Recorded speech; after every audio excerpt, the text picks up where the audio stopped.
back and we can't wait to share this beautiful day with you. Assalamu alaikum and welcome to An NUR The Light. Muslim aid agencies are often found operating to fulfill a life-saving purpose. We travel to the Eastern Cape and spend some time with one such organization, Fidaa. The Eastern Cape, South Africa's most poverty-stricken province, has an estimated 72% of people living on less than the minimum wage. With such poverty comes hunger and a range of social issues that retard the growth of a society. Hunger, abuse, lack of education, little opportunity and other social ills are rife, and that is why the Fidaa Foundation has made it their mission to create change. Fidaa Foundation was established in 2008 by the Amir and the chairperson of the organization, Maulana Nazir Munshi. At that time, he saw a great need for poverty alleviation programs within the Eastern Cape, as there was none happening at that time. The organization started off with one soup kitchen in the Helen Vale area. Alhamdulillah, from there it grew to 50 soup kitchens throughout our metro of Port Elizabeth and Uitenhage, scattered in all the impoverished communities. We have also extended our feeding schemes to East London and King Williamstown also.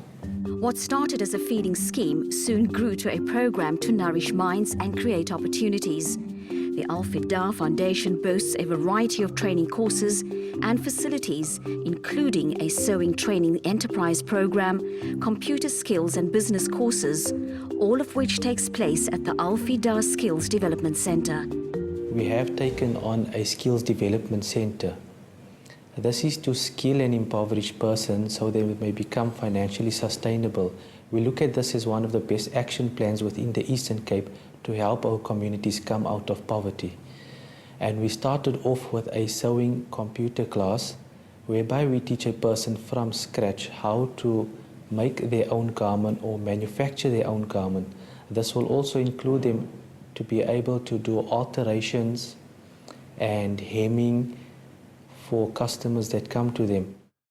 When the students get here, they don't know anything about, they've never operated a sewing machine before, so we teach them everything about the machine, how to thread the machine. They know how to measure, your seam allowance, how to use a tape measure, how to use scissors, instruments that you use in garment making. It has changed people's lives in different ways. Others are running their own business from home. Others are making like your check covers to hire them out. Others have stalls, in Coston to, sell their products and stuff like that. Fidaa also houses a victim support center and counseling facilities that are free of charge and cater to a variety of social issues. Fidaa Foundation runs a victim support center, also known as the White Door Center. So the term White Door Center, a lot of people ask, where does this term come from? Well, it was a vision of our previous MEC of the Department of Social Development. Her idea and her vision was to bring services closer to the public. If you look at our South African Police Service officers, yes, we have a few here in Port Elizabeth, but they are not in every suburb. So the MEC's vision and worry was a person who is afflicted or a victim who has suffered an abuse now has to travel a good few kilometers to get to their nearest South African Police Service station. So the idea behind the White Door Center was to create one in every single suburb throughout the Eastern Cape. So bringing services closer to the community and closer to the public, where we will assist them with transport or to counsel them or to calm them down or to provide the necessary services and referral that they require at that time. For the heroes at the Fidaa Foundation, the solution to these socioeconomic conditions is simple: passionately serving communities by empowering individuals with the knowledge, tools and skills needed to break the cycle of poverty. Wow, I love anything to do with art, design, machines, I love clothing and interior, design, and giving back to community. When you see people coming back like, wow, I made my own wedding gown. Like, wow, thank you. the excitement that you see on their faces, because what you give, you can never take back. No one can ever take that back from them. They know. Knowledge, is power, I could say. The need and the desire to combat poverty within the Eastern Capes stems from our religious belief of generosity and compassion. As shown to us by the Prophet ﷺ, he was not only merciful to the Muslim community, he was by and large merciful and generous and compassionate to the entire society that lived in his city at that time. Keeping with this in mind, we've also taken on the tradition of the Prophet to replicate his life and to be generous and compassionate to the entire community of the Eastern Cape. This is government's issue, but without the help of the community and the NGO, we will be sitting with a problem where we will be waiting for years for services to come to the community, whereas we are in a situation to step in and to assist our government.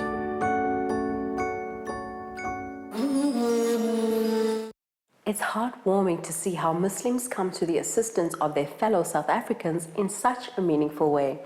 May Allah continue to bless those who do thankless work in the hopes of getting their burdens lighter on the Day of Judgment.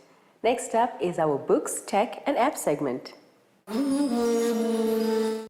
60 years of family, friendship and food is a compilation of recipes and stories by Mustadafin Arbee and the Arbee family. After many requests for his soji recipe, he felt it was the right time to publish a range of all his favorites. With anecdotes and tales accompanying many of the recipes, it feels as if he has invited you into his home to enjoy and learn to make some of his delectable meals. This is not just a book about food, but a book about dreams. What a great biographical journey told through the tale of food. The religious faith of Muslims, based on the words and religious system founded by the Prophet Muhammad ﷺ and taught by the Quran, can now be found using a dynamic smartphone app. This free dictionary can be downloaded from your App Store or Play Store. Developed to provide the most accurate information in the smallest possible size, this word search engine is filled with Islamic terms and their meanings used commonly by the Muslim community.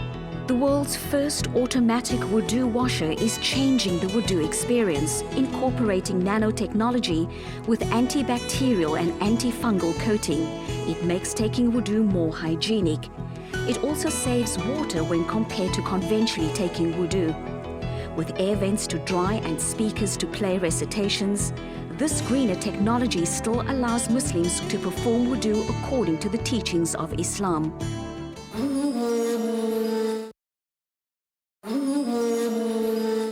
I hope you're enjoying the new look of our show.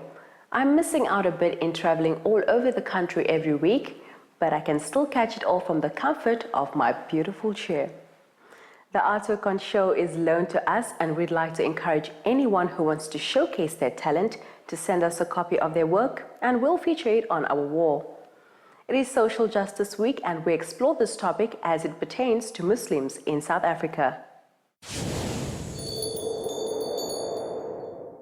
The concept of social justice is a hotly debated topic, closely linked to notions of fairness, calling for equality in the dispensation of resources and access to opportunity, civil liberties and human rights, with a special focus given to providing for the underprivileged members of society. Well, if you're looking at social justice in itself, we're looking at the distribution of wealth to all. Part of our educational program is to make people self-sufficient, self-reliant and independent. So part of the whole program of social justice is within that framework, within the organization that I work with.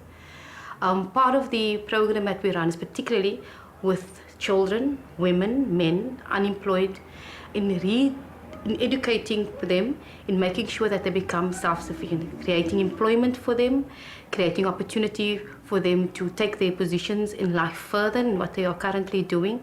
And that in the framework is the 5 core functions of the organization in what we do. Islam teaches Muslims to place their faith in action as a means to attain blessings. There are over 300 Muslim organizations across South Africa that exist to serve communities in a variety of ways. Well, NGOs play a big role in sort of actualizing the concept of social justice. We are part of the fabric that makes this country great, to be honest with you. I think that largely NGOs play a role in that we are sort of funding and we are of the people, helping the people. So it is sort of like a brotherhood or sisterhood or a common humanity that we see amongst ourselves, and we want to help our brothers and our sisters. It's a beautiful thing, actually, and that is how we fit into social justice, insofar as we use the concept of our common humanity and we take that and we take it forth into the path of development. South Africa is arguably one of the most unequal societies in the world. The systemic crippling of the majority of its citizens has led to enormous inequalities still apparent in communities today. Despite the shadow that still looms from past injustices, much work has been done towards changing the status quo. Apart from government intervention programs, NGOs and faith-based organizations have also stepped in to see more equal and fair conditions amongst the citizens of our rainbow nation. We need to develop as a country, and it's not only important to the people who are Muslim, but the people all over the country. We can't develop as sort of like a lone society as Muslim people. We are part of the larger fabric of South Africa, and it's important for us to sort of invest in South Africa's future and also the future of the Muslim community, importantly. The young men and women that we're currently working on, they are the professors, the lawyers, the bricklayers, and building up a community which is currently destroyed by gangsterism, by drugs, by unemployment, and that they're changing that community around to the best of their ability. So yes, I look at these young men and women and I see our doctors and I see our teachers and I see our builders of a nation, and that is something that the Mustadafin Foundation would want to work for the next 30 years. Through education and skills development, healthcare programs and youth interventions, the Mustadafin Foundation seeks to empower the impoverished to achieve self-sufficiency, self-reliance and independence. As an organization is basically, as the motto says, we educate human beings how to live with other human beings. And part of the whole program of action of Mustadafin Foundation is to create self-sufficiency, self-reliance and independence, and that's through education. And under education, we have early childhood development. So you lay down a foundation for children in order to improve their educational program. Then we have the program for the youth, in particularly those who's out of school, by putting them back into school. We've partnered with NACCW, in particular the Isibindi children. Now you're looking at Tafelsig in particular, where many of the children are not in school. We are now creating an opportunity for children by giving them this least field for them to work within an environment, to educate themselves, as well as job creation. Sanzaf is a faith-based organization instrumental in the implementation of a number of outreach activities with multiple branches throughout the country. It is focused on knowledge and skills training. One of Sanzaf's significant outreach programs is the Sanzaf Education Empowerment and Development Program, known as SEED. With SEED, Sanzaf is able to shift the focus from providing for to the development and empowerment of the communities it serves. Putting SEED into practice, we do it through various projects. So our projects range from ones that stem from early childhood development. We sort of partner with other organizations also to help students who are unable to afford to go to like early learning centers. So that's one of our projects. And then something like we help centers upgrade. That's another set of projects that we do. But our projects range from people of that age group to students who are at university, and that is done through the Sanzaf bursary, and then the vocational training project, which assists people who are that sort of, they need to be employed, but they are above maybe common university going age. Muslims in South Africa can be immensely proud of their contribution to social justice. Not only is it making the country a better place for all to live in, but also fulfills the essence of their belief system, that is, to serve Allah. I cannot but feel so encouraged by what my fellow brothers and sisters are doing, especially when I see how other Muslim communities are struggling to integrate in places such as Europe and America. We pride ourselves on catering to a diverse audience, from young and old, Muslim to none. Next up is the ever-popular street style. To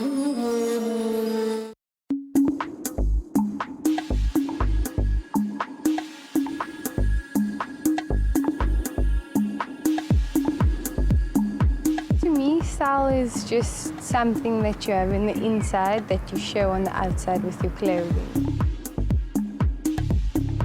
Style is very important. Generally, I'm quite a casual guy, but when I get an opportunity to dress up, then I really do enjoy it. My style is influenced firstly by wanting to cover up. I like longer tops and my scarf, of course. My personal style, it's very laid back.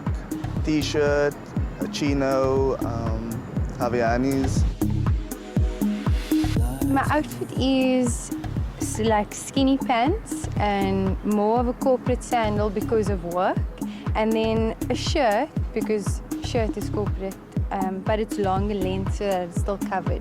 And then I love the layered look because I think it's in fashion. And then I choose a scarf that's not completely matching, so it doesn't have all the exact same colors, but something that brings out some more color, whereas my outfit is plain, but my scarf will have the detail.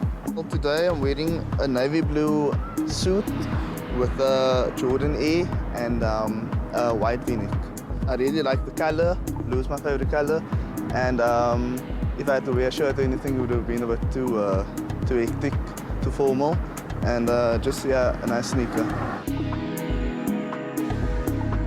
Islam is the most important factor in when I get dressed or my style. Islam plays the biggest role because I first of all need to be covered before anything else, before wanting to be stylish or wanting to look good.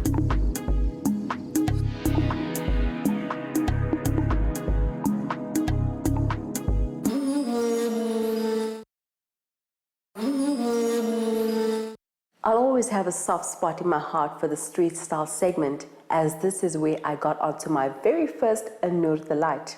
And look where I am today. Next up is our cooking segment, which we've made some adjustments to. Assalamu alaikum, I'm Chef Ismail Arbee. I will be popping in now and then just to share with you a few of my amazing recipes which I have developed myself. I'm going to be showing you how to prepare a club steak. I'm going to be showing you how to marinate it, how to prepare it, and basically so you can make it at home as well, being a bit adventurous with your flavors.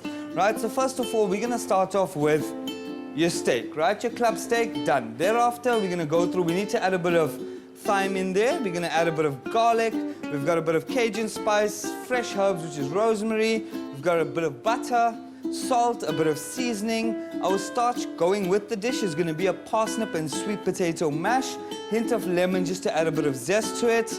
Thereafter, in our sauce, we will be going through with some jalapenos. We've got some feta, some fresh berries, and some icing sugar. With regards to our sauce, we will be doing a bit of pomegranate juice. We've got a bit of water and a bit of heavy, thick cream. I'm just going to take my thyme, right? Just give it a quick chop. I'm going to take your garlic and I'm just going to crush it just a little bit.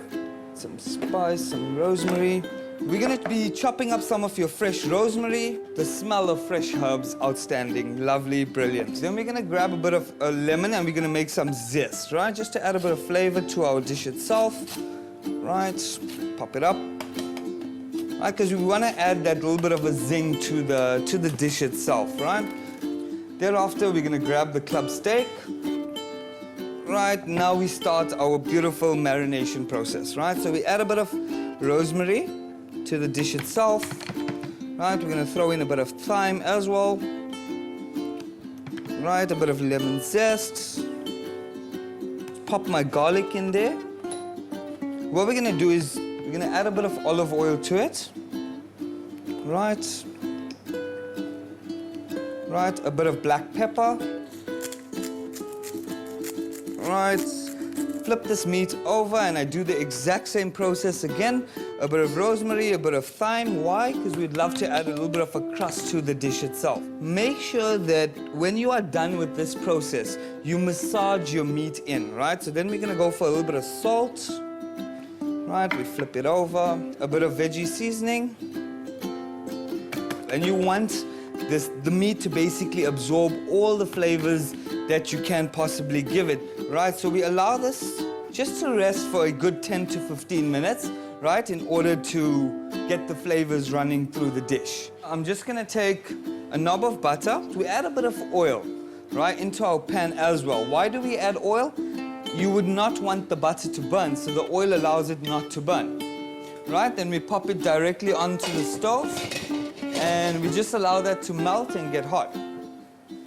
I want to thicken the sauce up, right? So I just grab the whisk quickly, I take a bit of my icing sugar, and I go directly to my pan, right? I'm just gonna toss in my icing sugar. Right, we wouldn't want any lumps in there, so we stir it till it's fine and dissolved. Our butter is nice and hot. What we are gonna do is we're gonna take our club steak and we're gonna go right in. That is the noise you wanna hear. That's basically telling you your pan is nice and hot, your butter is melted well, and it's starting the sizzle process. Right.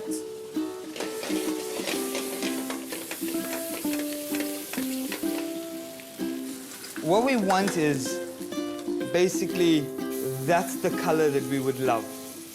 Right, it's a lovely golden brown. That is perfectly sealed off. So now, beautiful color, beautiful texture. All we're doing is sealing off the other end now. We are going to pull up a plate, right, and we're gonna do some artwork. Right, first of all, we'll start off plating your asparagus, right? Just lay them down. Right, thereafter, we're just gonna pop on your meat. As you can see, it's sealed off beautiful. The meat texture is looking good as well. Done, our portion of meat goes on. Right, another thing is, you do not want to lose your flavors from your pan, because what a lot of people will do is take this pan and put it in the washing.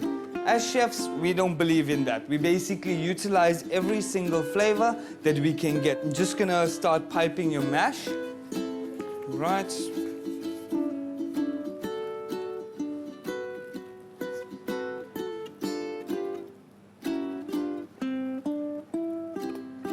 Right.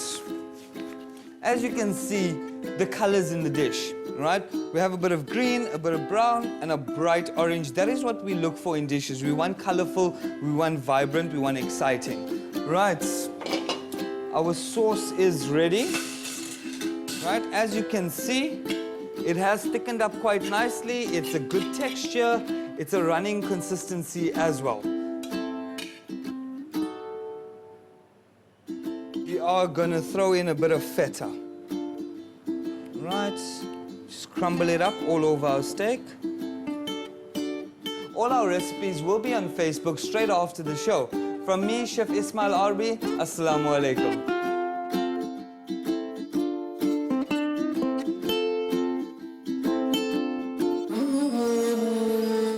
Don't worry, Lemise is not completely gone and will be back soon. With our new show, we're trying things differently, and it's up to you to let us know if it's working or not. Send us messages via our social media and let us know how you're liking the new show. From me, Maria Mukwanda, Salang Hantle, Assalamu alaikum.